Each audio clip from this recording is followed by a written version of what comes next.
Here's my goal for the next few minutes while I'm speaking. I'd like to present a couple of ideas about how we're using our online and in-person communications and get us thinking and talking, not just in this room, but when we leave today and we're back in our offices, back with our families and in our communities.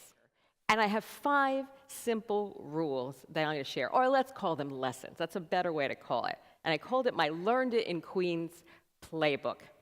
Cutting edge, innovative ideas, like maybe once in a while looking up and talking to another human might be a good idea.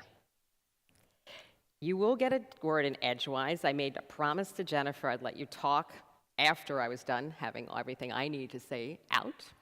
And there is a handout that I'll be sharing. All right? So those 3 things. I've got a couple of things in my favor that's going to help me get through this session. 1, I talk really fast and with my hands. 2, I have been married for decades, so I have very low and reasonable expectations about what a morning conversation looks like. Basically, it's going to be me doing most of the talking until everything is said. 3rd, I was trained in crowd control by old school nuns. Think about that. And lastly, the best, this is the clincher. I worked in human resources for years, so I'm really good at making people feel wildly uncomfortable on every given day. Keep it authentic. Not only keep it authentic, but keep it together like when you're eating this slice, you don't want the cheese to go all over you. Because I get it. Look at all this. It's frustrating when you've left your 39th message and you realize, oh, look at that. I've invented 20 new ways to say I am circling back to you yet again. So it's hard not to resist the temptation to lose it. But we can't. We have to keep it together. And then remember what our authentic voice was supposed to be before all those back and forth messages started. When I thought about growing up in Queens, I realized, looking back at my childhood, I did learn some things there. And if you don't know about the boroughs, Queens people are scrappy and we're resilient because we're like the unsung hero borough. So we have to try hard. And here's the hierarchy if you don't know it. There's Manhattan. Bronx and Brooklyn are only fighting out for top. Brooklyn's kind of winning at the moment in the press. And then there's us in Staten Island fighting out for the lower level. So you really have to try harder. But the more I thought about Queens, I realized it was a pretty decent analogy for how all of us are communicating and using cyberspace. And it's for a couple of these reasons. First off, Queens has 2.5 million people living there.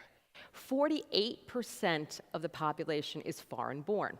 There are over 800 languages and then even additional dialects being spoken there. In an area, I saw an eyebrow going up, that's only 109 square mile radius. A lot of complexity, a lot of diversity, a lot of communicating happening in a segmented area.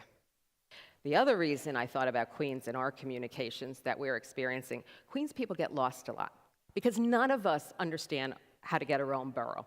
Nobody does. See, what happened is if you look at the slide and the pictures, we were a bunch of farming villages that got smushed together as it got busier.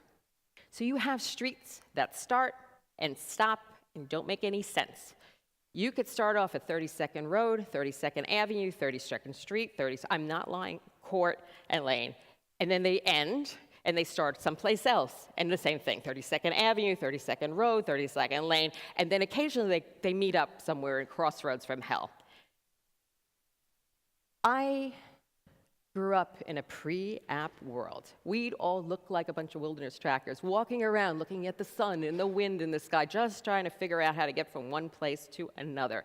And I'm telling you, when you spend most of your formative years getting lost and frustrating, it does something to your core. Pay attention to who some of the people are that came from my borough. Rodney Dangerfield, the comedian and actor. John Leguizamo, the comedian actor. Christopher Walken, he started off as a Broadway dancer and then he changed over the time.